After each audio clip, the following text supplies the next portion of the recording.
चलो भाई हम लोग चलते हैं अपने अगले क्वेश्चन की तरफ। 10 क्वेश्चन तुम्हें कल दिए थे, आज हम स्टार्ट कर रहे हैं नए 5 क्वेश्चन से। ठीक है, पहले हम करने वाले हैं मैक्रो इकोनॉमिक्स, उसके बाद हम करेंगे इंडियन इकोनॉमिक डेवलपमेंट। और भाई जहां तक मैं जानता हूं, इतना रिस्क लेके मैं तुम्हें ये क्वेश्चंस रिवील कर रहा हूं, तो उतना ही रिस्क के साथ, उतनी ही लगन के साथ तुम लोग उसको समझ रहे होगे और सॉल्व कर रहे होगे। क्लियर है? अब चलते हैं अगले क्वेश्चन की तरफ। पहला क्वेश्चन क्या है भाई हमारा? The reserve bank of India RBI rate setting panel, ठीक है, जो आरबीआई का रेट सेटिंग पैनल है, ठीक है, वो अनएनोनिमसली डिसाइड करता है कि हम अपना जो स्टैंडर्ड लैंडिंग रेट है, बेंचमार्क का मतलब होता है स्टैंडर्ड रेट, ठीक है, जो वो फिक्स करते हैं हमेशा से। तो बेंचमार्क लैंडिंग रेट अनचेंज रखने वाले हैं, वो पहले से उसको उतना ही रखेंगे, जितना वो पहले था वो उतना ही रखेंगे। कितना? 6.5%। लैंडिंग रेट क्या होता है? ये वो रेट होता है जिसपे सेंट्रल बैंक क्या करता है, ठीक है, वो कमर्शियल बैंक को पैसे देता है, और कमर्शियल बैंक किसको देता है? पब्लिक को। क्लियर? आगे देखा जाए, the committee voted to remain focus on the withdrawal of accommodating monetary policy. ठीक है, तो वो कहते हैं, उनके जो पैनल है वो वोट करते हैं कि हमें फोकस करना चाहिए अपनी मॉनेटरी पॉलिसी पे। ठीक है, withdrawal of accommodating monetary policy मतलब जो जैसा है उसको वैसे ही रहने दो। यहां पर विड्रॉल वर्ड से आप बिल्कुल कंफ्यूज नहीं होंगे कि विड्रॉल का मतलब यहां पर हटाना नहीं है। ठीक है, यहां पर विड्रॉल का मतलब हटाना नहीं है, उसको वैसे का वैसे ही छोड़ देना है। क्लियर? आपने सिर्फ यहां पे फोकस करना है इस पे, ये जो आपको अनचेंज वाला दिया हुआ है वर्ड की, वो उसे चेंज नहीं करना चाहते, वैसे का वैसे ही रखना चाहते हैं। अब इस बेसिस पे पहला क्वेश्चन है, identify and discuss the economic issue indicated in the above text. अगर हमारा आरबीआई, ठीक है, लैंडिंग रेट को वैसे का वैसे ही रखना चाहता है, कम और ज्यादा नहीं करना चाहता, ठीक है, तो समझ जाओ कि अभी भी देश में कैसी कैसी सिचुएशन चल रही है? इन्फ्लेशन की। कैसी चल रही है? इन्फ्लेशन की। क्योंकि अगर ये डिफ्लेशन होता तो यहां पर पक्का आपको अनचेंज ना दिखता, फिर तो वो इसको क्या कर लेते? डिक्रीज कर लेते। और अगर यहां पर कुछ और होता, ठीक है, तो वो क्या करते? इसको और इंक्रीज कर देते। ठीक है, और इंक्रीज कर देते ताकि लोग ना ले पाए। ठीक है, तो उन्होंने अपना स्टैंडर्ड रेट मार्क करके रखा हुआ है कि 6.5% ही रहने देंगे, और हम अपनी मॉनेटरी पॉलिसीज को एकोमोडेट करके रखेंगे, बना के रखेंगे। ठीक है, तो ये सिचुएशन है भाई आपकी इन्फ्लेशन की। उसके बाद discuss the likely consequence of money supply.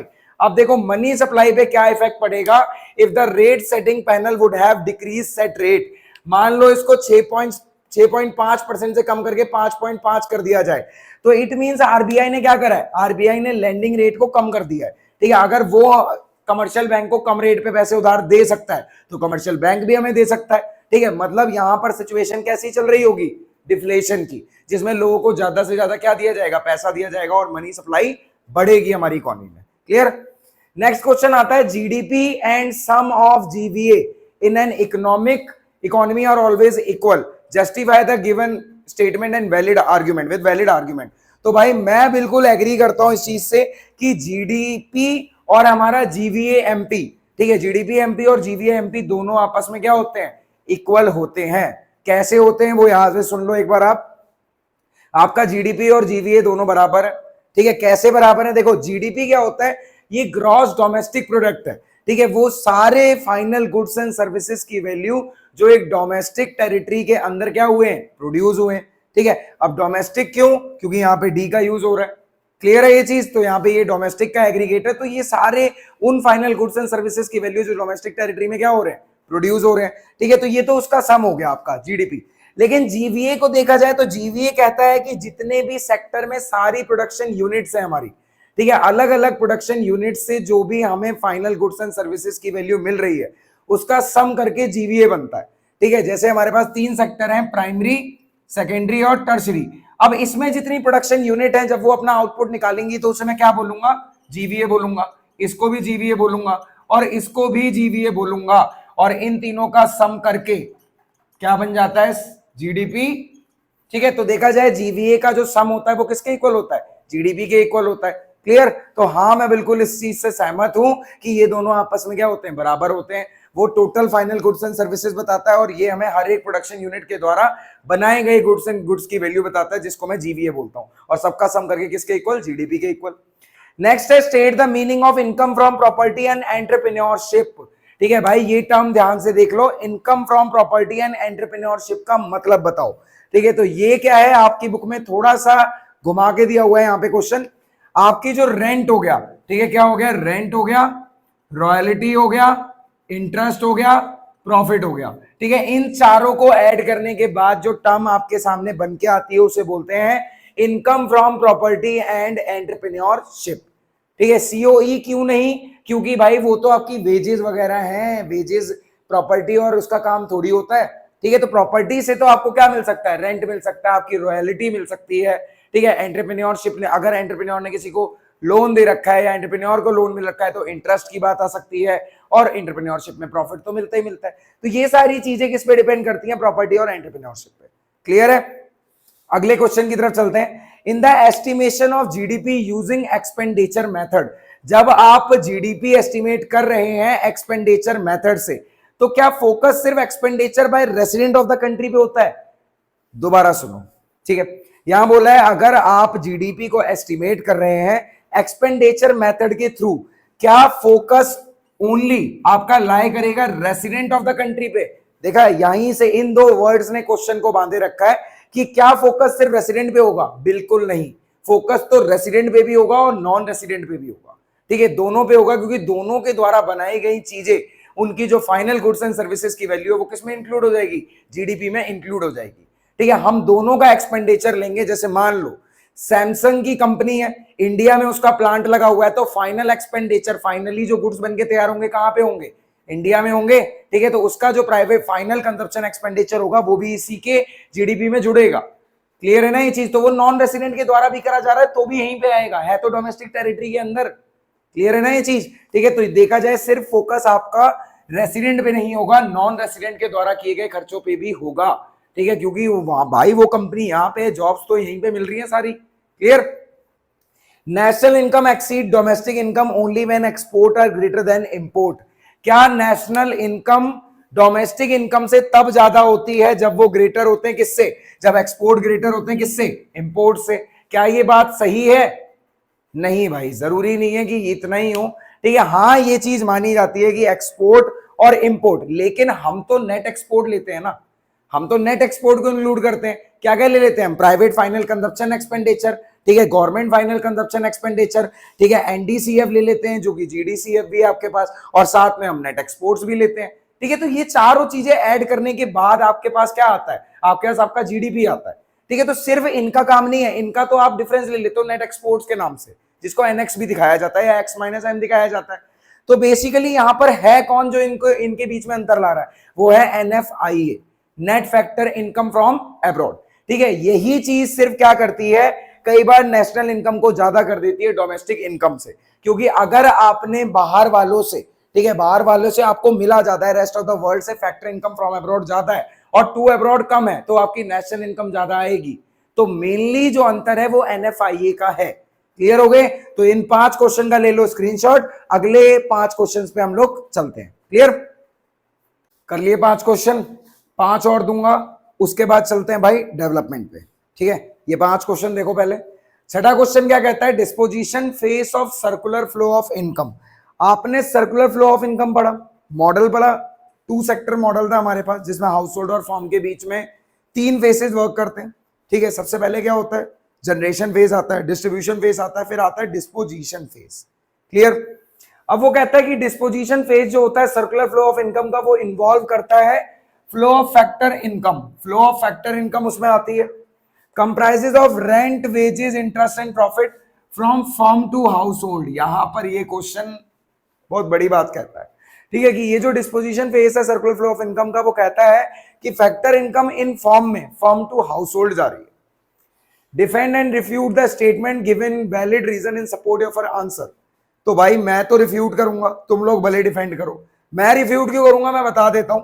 Refute करना चाहूंगा क्योंकि पहला फेज क्या करता है? Production of goods and services, factor services ले लिया आपने हाउस होल्ड से। सेकंड फेज कहता है क्या? डिस्ट्रीब्यूशन, ठीक है। इसमें क्या किया आपने?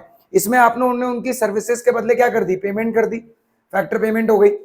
थर्ड फेज कहता है कि अब हाउस होल्ड क्या करेगा? फर्म से गुड्स एंड सर्विसेज लेगा और वो एक्सपेंडिचर की फॉर्म में करा जाता है।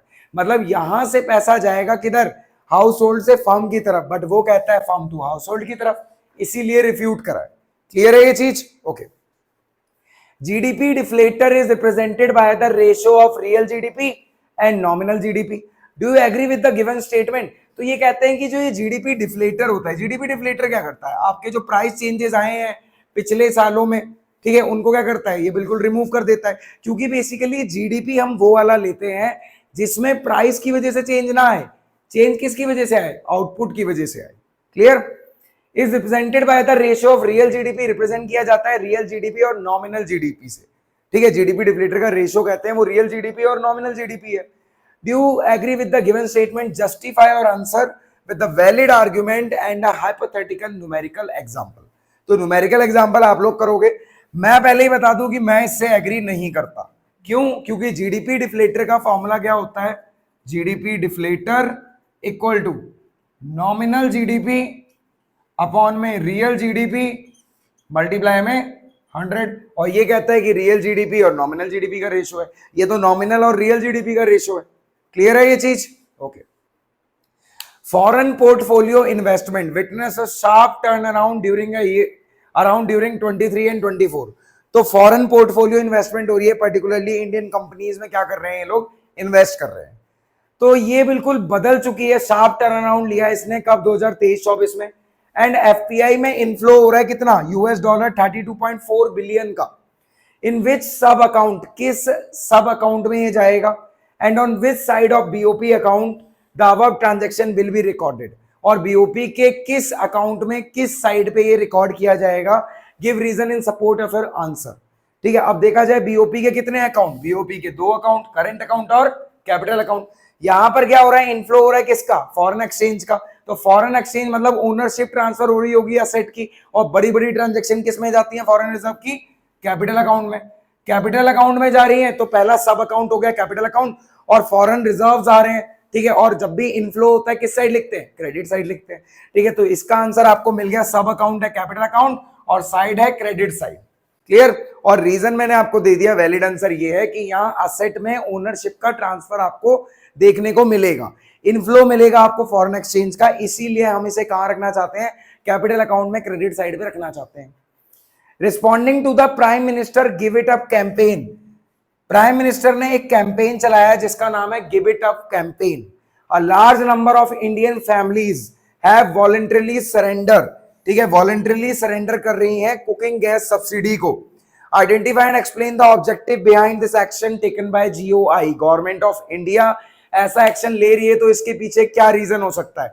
देखो भाई, गिव इट अप कैंपेन ये कहता है कि इंडियन फैमिलीज बहुत लार्ज अमाउंट में खुद से जो सब्सिडीज होती है सिलेंडर की उसे गिव अप कर रही है, ठीक है, छोड़ रही है। तो भाई पहली चीज ये गवर्नमेंट ये चाहती है जो फैमिलीज नॉन सब्सिडाइज सिलेंडर को खरीद सकती हैं वो सब्सिडी लेना छोड़ दें, ठीक है, वो सरेंडर कर दें, तो उनसे सब्सिडी ले ली जाएगी। और ये सब्सिडी क्या होती है, इससे गवर्नमेंट का बर्डन कम होगा।